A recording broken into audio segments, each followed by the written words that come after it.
प्रेम से बोलिए विष्णु भगवान की जय। आइए कार्तिक मास महात्म्य कथा अध्याय 7 का श्रवण करते हैं। नारद जी ने कहा, हे राजन, कार्तिक मास में व्रत करने वाले के नियमों को मैं संक्षिप्त में बतलाता हूँ, उसे आप सुनिए। व्रती को सब प्रकार के आमिष, मांस, उड़द, राई, खटाई तथा नशीली वस्तुओं का त्याग कर देना चाहिए। व्रत को दूसरे का अन्न ग्रहण नहीं करना चाहिए, किसी से द्वेष नहीं करना चाहिए और तीर्थ के अतिरिक्त अन्य कोई यात्रा नहीं करनी चाहिए। देवता, वेद, ब्राह्मण, गाय, वर्ती, नारी, राजा तथा गुरुजनों की निंदा भी नहीं करनी चाहिए।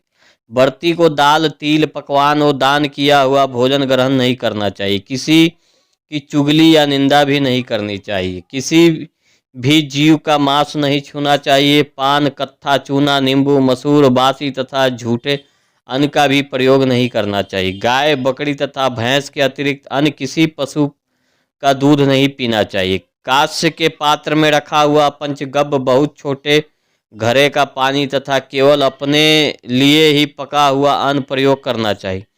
कार्तिक माह का व्रत करने वाले मनुष्य को सदैव ब्रह्मचर्य का पालन करना चाहिए। उसे धरती पर सोना चाहिए और दिन के चौथे पहर में केवल एक बार पत्तल में भोजन करना चाहिए।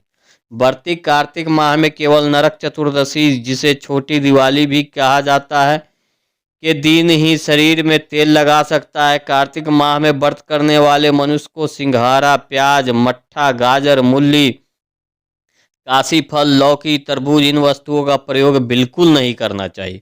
रजस्वला, चंडाल, पापी, मलक्षेप, पतित, व्रतहीन, ब्राह्मद्रोहीन और नास्तिक से बातचीत नहीं करनी चाहिए। भगवान विष्णु को प्रसन्न करने के लिए अपनी शक्ति के अनुसार चंद्रोदय आदि व्रत का पालन करना चाहिए और उपयुक्त नियमों का पालन करना चाहिए। व्रती को प्रतिपदा को कुम्हारा, द्वितीया को कटहल, तृतीया को तरुणी स्त्री, चतुर्थी को मूली, पंचमी को बेल, षष्ठी को तरबूज, सप्तमी को आंवला, अष्टमी को नारियल, नवमी को मूली, दशमी को लौकी, एकादशी को परवल, द्वादशी को बेर, त्रयोदशी को मट्ठा, चतुर्दशी को गाजर तथा पूर्णिमा को साग का प्रयोग नहीं करना चाहिए।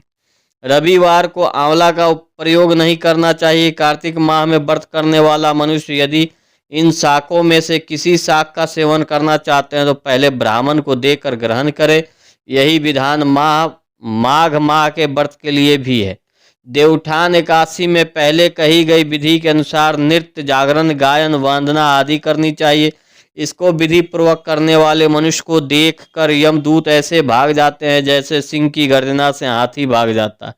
कार्तिक माह का व्रत सभी व्रतों में श्रेष्ठ है। इसके अतिरिक्त जितने भी व्रत यज्ञ हैं वह हजारों की संख्या में किए जाने पर भी इसकी तुलना नहीं कर सकते, क्योंकि यज्ञ करने वाले मनुष्य को सिंधा बैकुंठ की प्राप्ति होती है। जिस प्रकार राजा की रक्षा उसके अंग रक्षक करते हैं, उसी प्रकार कार्तिक माह का व्रत करने वाले की रक्षा भगवान विष्णु की आज्ञा से इंद्रादि देवता करते हैं। व्रती मनुष्य जहाँ कहीं भी रहता है वहीं पर उसकी पूजा होती है, उसका यश फैलता है। उसके निवास स्थान पर भूत, पिशाच आदि कोई भी नहीं रह पाते।